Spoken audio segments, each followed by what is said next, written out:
श्री गणेशाय नमः। मैं डॉक्टर उमेश झा, ज्योतिष प्राध्यापक, कीर्तनारायण कामाख्या संस्कृत महाविद्यालय, महरेल, मधुबनी। आज दिनांक 30 अगस्त 2020 ईस्वी उपशास्त्री कक्षा के ज्योतिष गणित विषयक पाठ्य ग्रंथ में निर्धारित पुस्तक लीलावती का पाठ पूर्व से चल रहा है। आज लीलावती के पंचराशिक का सूत्र उदाहरण प्रस्तुत कर रहा हूँ। तो छात्र छात्राओं, तो आज का पाठ हम प्रारंभ करते हैं पंचराशिक। तो पूर्व में कहा गया है कि त्रैराशिक, अब पंचराशिक। जैसे त्रैराशिक वैसे पंचराशिक, सप्तराशिक, नवराशिक, एकादश राशिक, अर्थात 3 राशि के ज्ञान से चौथे राशि का ज्ञान करना त्रैराशिक। वैसे 5 राशि के ज्ञान से छठवें राशि का ज्ञान करना पंचराशिक। उसी प्रकार सप्तराशिक, नवराशिक, एकादश राशिक चलता है। तो सबसे पहले अब हम पंचराशिकादो करण सूत्रम वृत्तम, तो पंचराशिक का सूत्र हम एक श्लोक में वृत्तम अर्थात एक छंद अर्थात श्लोक में गाता हूँ। तो जब यहाँ पर में भास्कराचार्य ने अपने पाटीगणित अर्थात लीलावती में पंचराशिक का सूत्र लिखे हैं। पंच सप्त नवराशिकादिके अन्योन्य पक्ष नयनम फलच्छिदम संविधाय बहुराशि जे बधे स्वल्प राशि बध भाजिते फलम।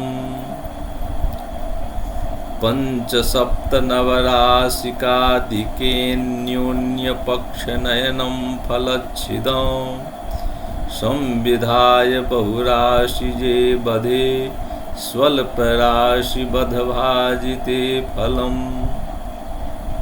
अब इसका हम अन्वय करते हैं। पंच सप्त नवराशिकादिके फलच्छिदम अन्योन्य पक्ष नयनम संविधाय बहुराशि जे बधे स्वल्प राशि बध भाजिते फलम भवति। अर्थात पंचराशिक, सप्तराशिक, नवराशिक आदि के अर्थात नवराशिक, एकादश राशिक इत्यादि में फलच्छिदम फल को और हर को, छिद हर को, फल और हर को, अन्योन्य पक्ष नयनम कार्य अर्थात एक पक्ष के फल को दूसरे पक्ष के फल में, दूसरे पक्ष में उस एक पक्ष के फल को दूसरे पक्ष में लिख देंगे और दूसरे पक्ष के फल को पहले पक्ष में लिख देंगे, ले आएंगे। 2 पक्ष करेंगे, प्रमाण पक्ष और इच्छा पक्ष। प्रमाण पक्ष और इच्छा पक्ष। जैसे मान लीजिए एक हम लकीर दे दिए, सीधा लकीर दे दिए, तो बाएं तरफ प्रमाण पक्ष को हम प्रस्तुत करेंगे और दाहिने तरफ इच्छा फल को हम प्रस्तुत करेंगे। तो कहते हैं कि अन्य तो 2 पक्ष हो गया, बीच में लकीर हो गया, विभाजित वाला लकीर हो गया, तो बाएं पक्ष के फल को दाहिने पक्ष के फल के स्थान में रख देंगे और दाहिने पक्ष में जो फल है उस फल को बाएं पक्ष के फल के स्थान पर में रख देंगे। अर्थात एक पक्ष के फल को दूसरे पक्ष के फल दूसरे पक्ष में और दूसरे पक्ष के फल को पहले पक्ष में रख देंगे। रखने के बाद बहुराशि जे बधे, जिस पक्ष में अधिक राशि हो, बहुराशिक अर्थात अधिक राशि हो, उसके बध मन गुना से, स्वल्प राशि बध भाजिते फलम, तो अधिक पक्ष के गुणन में अर्थात गुणन फल में स्वल्प पक्ष के गुणन फल से भाग देने से, भाजिते विभाजिते सति कृते सति, तो भाग देने पर जो फल प्राप्ति हो, जत फलम तत् लब्धि स्यात् तत्फलम भवेत्। तो यही इसका ग्रंथकार का आशय है कि पंचराशिक, सप्तराशिक, नवराशिक आदि में एक पक्ष के फल को दूसरे पक्ष के फल के स्थान पर रख देंगे और पहले पक्ष के फल को दूसरे पक्ष के फल के स्थान पर रख देंगे। उसके बाद में अधिक राशि वाले अंक को गुणा करके गुणन में स्वल्प राशि वाले अंक से गुणन फल से भाग देने पर फल की उत्पत्ति आ जाती है, तो इच्छा फल आ जाता है। तो यही सूत्र है। अब उदाहरण प्रस्तुत करते हैं। उदाहरण है, मासे सतस्य यदि पंचकलान्तरं स्यात्, वर्षे गते भवति किं बदखोडशानाम्, कालं तथा कथय मूलकलान्तराभ्यां, मूलं धनं गणककालफले विदित्वा। इसको फिर एक बार पढ़ते हैं। मासे सतस्य यदि पंचकलान्तरं स्यात्, वर्षे गते भवति किं बदखोडशानाम्, कालं तथा कथय मूलकलान्तराभ्यां, मूलं फलं मूलं धनं गणककालफले विदित्वा। अब इसका अन्वय करते हैं। गणकः बद, हे गणकः बद, यदि मासे अर्थात एकेन मासे, सतस्य अर्थात 7 रूप्यकाणि, पंचकलान्तरं स्यात्, मासे सतस्य यदि पंचकलान्तरं स्यात्, तब वर्षे खोडशानां वर्षे गते किं भवति, तदा कालं कथय मूलकलान्तराभ्यां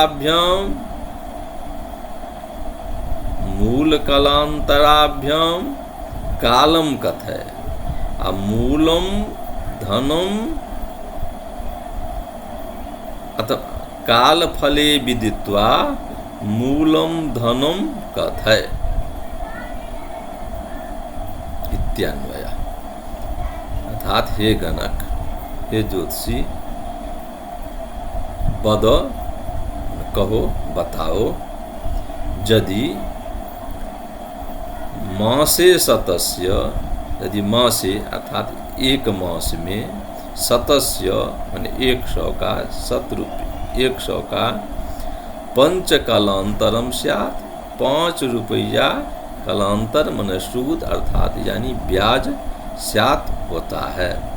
एक महीना में 100 का यदि 5 रुपया सूद होता है, ब्याज मिलता है, तो तदा वर्षे गते खोडशानां किम, तो 16, तो वर्षे गते अर्थात 12 महीना में, खोडशानां खोडश रुपये का, किम भवति, किम फलम भवति, तो 16 रुपये, 12 महीने में 16 रुपया का कितना फल होगा अर्थात सूद होगा। यदि एक महीना में 100 का 5 रुपया सूद है तो 12 महीने में 16 रुपये का कितना सूद होगा। और कालम और मूल कालांतराभ्याम, कालम और मूल कालांतराभ्याम, काल माने समय और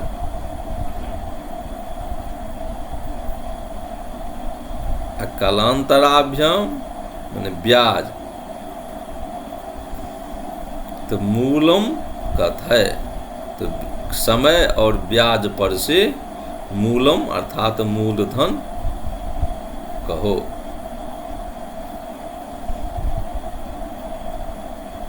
यही प्रश्न है, उदाहरण स्वरूप यही प्रश्न है। तो अब हम क्या करते हैं, अब सूत्र है पंचसप अन्योन्य पक्षनयनम फलच्छिदाम अन्योन्य पक्षनयनम कार्यः। तो तब सबसे पहले इसको हम दो भाग कर देते हैं, विभाजित करते हैं। एक बायां पक्ष और दूसरा दाहिना पक्ष। बायां पक्ष प्रमाण का है और दाहिने पक्ष इच्छा का है। तो अब हम लिखते हैं, जो बाएं पक्ष में प्रमाण पक्ष में जो 105 अर्थात एक महीना में 100 का 5 रुपया। तो ऊपर लिखेंगे 1, नीचा में लिखेंगे 100 और उससे नीचा में लिखेंगे तृतीय स्थान में 5। अब दाहिने पक्ष में अर्थात इच्छा पक्ष में लिखते हैं। तो 12 महीने में 16 रुपया का कितना फल मिलेगा। तो दाहिने पक्ष में लिखेंगे 12, उसके बाद लिखेंगे नीचा में 16, उससे नीचा में तृतीय स्थान में लिखेंगे 0, क्योंकि फल तो अज्ञात है। तो यहाँ पर में फल 0 हो गया। तो बाएं पक्ष में हो गया 105। तो 105 में जो 5 है यह फल है। और 12 दूसरे पक्ष में 12, 16 और 0 जो है तीसरे पक्ष तीसरे स्थान में जो 0 है यह दूसरे पक्ष का फल है। तो कर देते हैं फलच्छिदाम अन्योन्य पक्ष नयनम कार्य। तो एक पक्ष के फल को दूसरे पक्ष के फल के स्थान पर लिख देंगे और दूसरे पक्ष के फल को पहले पक्ष में फल के स्थान पर लिख दिए। तो ये इस तब क्या हो जाएगा। तो पहला पक्ष 100, चूंकि दूसरे पक्ष का जो फल 0 है इसको पहले पक्ष में ले आए और दाहिने पक्ष में लिख देंगे। दाहिने पक्ष में है 12, 16, 0। तो 12, 16 इस 0 को तो बाएं पक्ष में लिख दिए। तो बाएं पक्ष का फल जो है 5, तो सो हम दूसरे पक्ष में अर्थात दाहिने पक्ष के फल के स्थान पर रख दिए। तो हो गया बाएं पक्ष में 100 और दूसरे पक्ष में हो गया 12, 16 और 5। अन्योन्य पक्ष नयनम फलच्छिदम हो गया। अब कहते हैं संविधाय बहुराशि जे बधे स्वल्प राशि बधभाजिते फलम। बहुराशि जे बधे तस्मिन् स्वल्प राशि बधेन भाजिते सति फलम स्यात्। तो अधिक राशि वाला है दाहिने पक्ष में, दाहिने पक्ष में अधिक राशि वाला है। तो दाहिने पक्ष को अर्थात 12 गुना 16 गुना 5 तो अधिक पक्ष वाला हुआ। अब इसके गुणनफल में 12 गुना 16 गुना 5 में हम 1 गुना 100 से भाग देते हैं। तो 12 गुना 16 गुना 5 बट्टे 1 गुना 100। तो यह हो। अब इसको हम इस 5 को 100 से काट दिए 16 को, 16 को और 100 को हम ऊपर नीचा क्रम में काटते हैं। तो 4 चौका 16, अब 4 चौका 16 अब 25 चौका 100। अब इसको भी हम काट दिए, तो ऊपर हो गया 12 गुना 4, नीचा 25। अब इस 25 को हम इस ऊपर के 5 को हम नीचे के 25 से हम काट दिए, तो 5 एकान 5, 5 25, तो बच गया ऊपर में 12 गुना 1 गुना 12 गुना 4 बट्टे 1 गुना नीचा में बट्टे 1 गुना 5, अर्थात 12 चौक 48 बट्टे 4, 5 एकान 5। यह फल हो गया 48 बट्टे 5। अब इसको भी हम 48 बट्टे 5 से 48 में हम 5 से भाग दिए, तो 5 9 में 45, 9 गुना में लगा, अब बच गया 3, तो 9 पूर्णांक 3 बट्टे 5, 9 पंचे 45, 3 48 बट्टे 5, यह फल हो गया। तो उदाहरण था, गणित था, जो 1 महीना में 100 का 5 रुपया ब्याज मिलता है, तो 12 महीने में 16 रुपये का ब्याज कितना मिलेगा, कितना फल हो गया, तो ब्याज मिलेगा 9 पूर्णांक 3 बट्टे 5, अर्थात 48 बट्टे 5 फल मिलेगा। अब कहते हैं, अब दूसरा प्रश्न इसमें है, कालम, काल का समय, काल माने समय का ज्ञान करना है। मूलम धनम जनक काल फले विदित्वा, मूल धन इत्यादि पर से काल माने समय का ज्ञान करते हैं। तो अब यहाँ लिख देंगे, जो 1 महीना बाएं पक्ष में लिखते हैं, 1 मास में 100 का 5 रुपया है, तो समय को यहाँ पर में गौण कर दिए, तो कितने समय में, अर्थात शून्य समय में 16 रुपये का कितना फल हो गया, तो 48 बट्टे 5। तो इसको हम लिख दिए पहले पक्ष में 1, नीचा में 100, उसके नीचा में 5, और दूसरे पक्ष में लिख दिए 0, उसके नीचा में 16 और उसके नीचा में 48 बट्टे 5। अब यहाँ पर वे फिर फलच्छिदम अन्योन्य पक्ष नयनम कार्य संविधाय। अब एक पक्ष के फल को दूसरे पक्ष के फल में और दूसरे पक्ष के फल को प्रथम पक्ष के फल में लिख दिया। तो क्या फल हुआ, तो पहला पक्ष का जो फल 5 है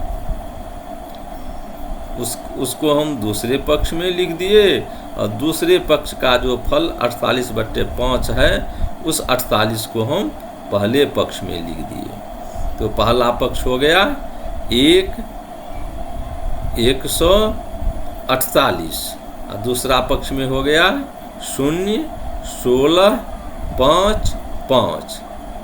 ये अधोधा क्रम से, ऊपर नीचा क्रम से है।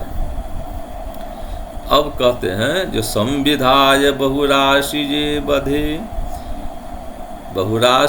बधे स्वल्प राशि बध भाजिते फलम स्यात्। तो अब इसको हम बहुराशिक में स्वल्प राशि के गुणन से, बहुराशिक गुणन में स्वल्प राशिक गुणन से भाग देते हैं, तो क्या हो जाता है, तो बहुराशिक है 16 गुना 5 गुना 5, और स्वल्प राशि है 1 गुना 100 गुना 48, 1 गुना 100 गुना 48। तो अब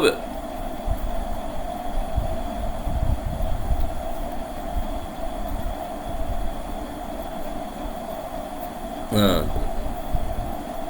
नहीं, हाँ, तो पहला पक्ष हो गया बहुराशि जे बधे स्वल्प राशि बध भाजिते फलम, तो पहला पक्ष हो गया 148 या बहुराशिक हो गया।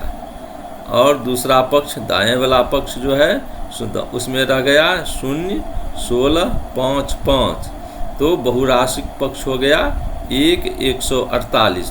तो 1 गुना 100 गुना 48, उसमें हम स्वल्प राशि से अर्थात 16 गुना 5 गुना 5 इससे हम भाग दिए, तो ऊपर हो गया 100 गुना 48 गुना 1 बट्टे 16 गुना 5 गुना 5।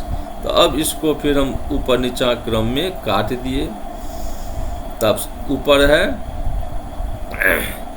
100, नीचा है 16, तो 4 चौका 16 और 25 चौका 100, ये कट गया।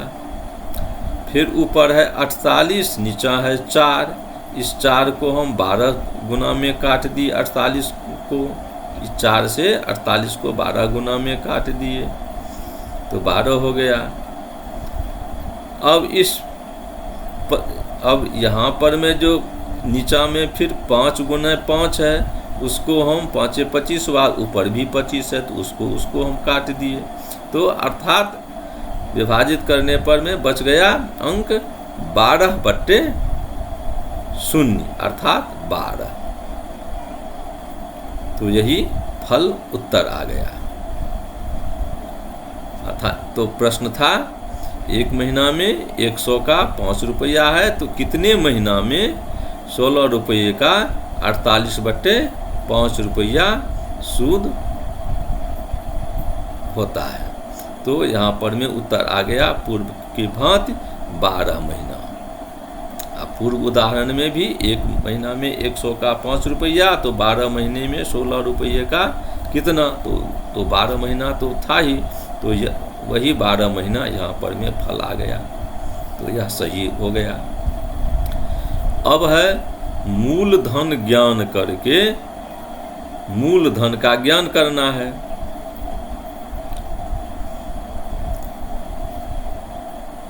काल फले विदित्वा मूलम धनम कथय, तो अब मूलधन का ज्ञान करते हैं तीसरा प्रश्न में। तो उदाहरण है हो गया एक महीना में 100 का 5 रुपया, तो 12 महीना में कितने रुपये का 48 बट्टे 5 रुपया सूद होता है। अब यह प्रश्न हो गया, तो बाएं पक्ष में लिख दिए 1, उसके नीचा में 100, उसके नीचा में 5, और बीच में लकीर दे दिए, और दाहिने पक्ष में लिख दिए 12, उसके नीचे 0 और उसके नीचे 48 बट्टे 5। अब इसको हम पूर्व की भांति गणित करते हैं, जो फलच्छिदम अन्योन्य पक्ष नयनम कार्य। अब एक पक्ष के फल को हर को दूसरे पक्ष में, और दूसरे पक्ष के फल हर को पहले पक्ष में ला लेते हैं, कर देते हैं।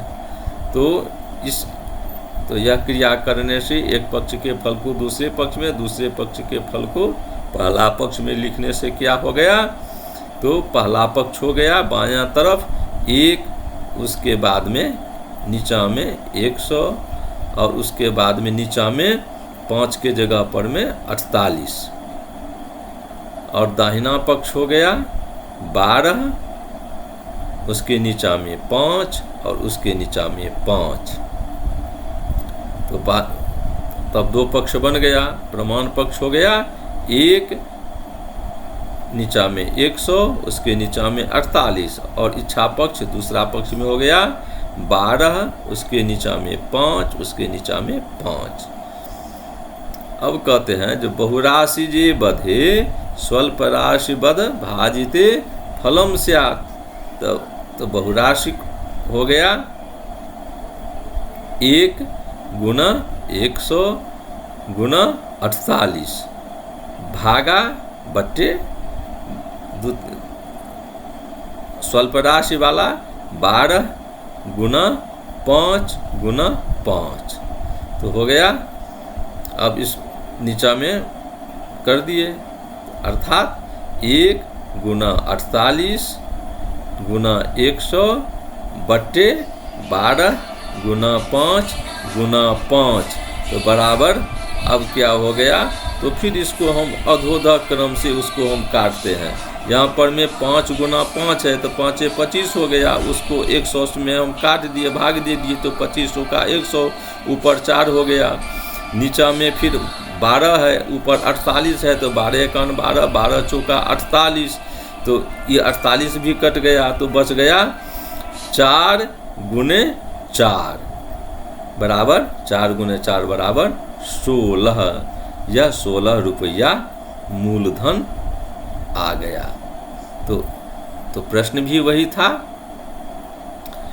प्रश्न था जो 1 महीना में 100 का 5 रुपया है, तो 12 महीना में कितने रुपये का, अर्थात कितने मूलधन का 48/5 रुपया सूद हो जाएगा, तो आ गया 16 रुपया।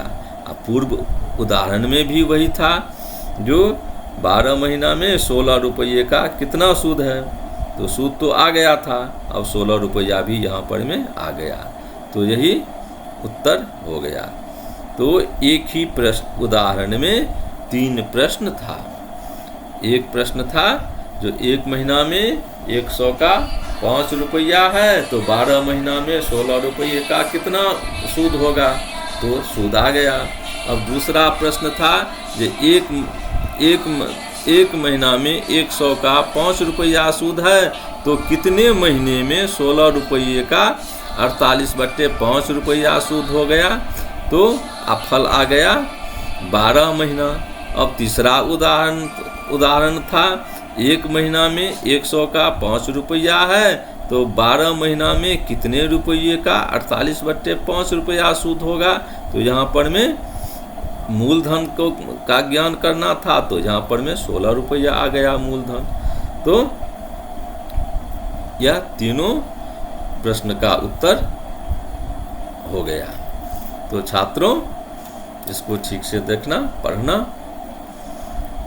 तो उदाहरण था मासे शतस्य यदि पंचकलान्तरं स्यात् वर्षे गते भवति किं वद खोडशानाम् कालं तथा कथय मूलकलान्तराभ्यां मूलं धनं गणककालफले विदित्वा।